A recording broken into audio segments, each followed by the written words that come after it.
പഴയ കാലം തൊട്ട് തന്നെ നമ്മൾ ചെറുപ്പം മുതൽ തന്നെ കഞ്ഞി നമ്മുടെ ഒരു ജീവിതത്തിൻ്റെ ആഹാരത്തിൻ്റെ ഒരു ഭാഗമായിരുന്നു. കഞ്ഞി കുടിക്കുന്ന ആൾക്കാർ ആയിരുന്നു കൂടുതൽ നമ്മുടെ കേരളത്തിലുള്ളവർ. 3 നേരം കഞ്ഞി കുടിക്കുന്നവരുണ്ടായിരുന്നു. അതുകൊണ്ട് തന്നെ വെള്ളത്തിൻ്റെ അംശം അവരുടെ ശരീരത്തിൽ കൂടുതൽ ശരിയായ രീതിയിൽ ഉണ്ടായിരുന്നു. ഇന്ന് വെള്ളത്തിൻ്റെ അംശം നമ്മുടെ ശരീരത്തിൽ കുറഞ്ഞിട്ടുള്ള ആഹാരങ്ങളാണ് നമ്മൾ കൂടുതലും കഴിച്ചുകൊണ്ടിരിക്കുന്നത്. ഇപ്പോൾ ഒരു കല്യാണം, ഒരു പാർട്ടിക്കോ ഒക്കെ പോയിട്ടുണ്ടെങ്കിൽ നമ്മൾ പ്രധാനമായിട്ടും കഴിക്കുന്നത് നോൺ വെജ് ഫുഡ്സാണ്.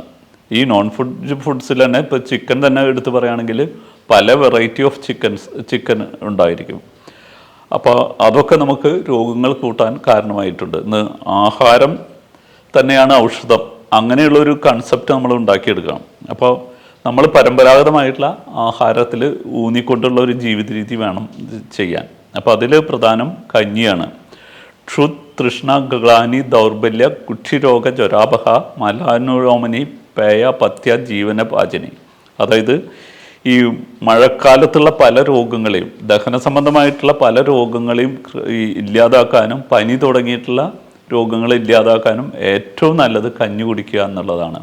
അപ്പോൾ അതുകൊണ്ട് കർക്കിടകത്തിൽ കഞ്ഞി കുടിക്കുക എന്നുള്ളത് അത്യാവശ്യമായിട്ടുള്ളതാണ്.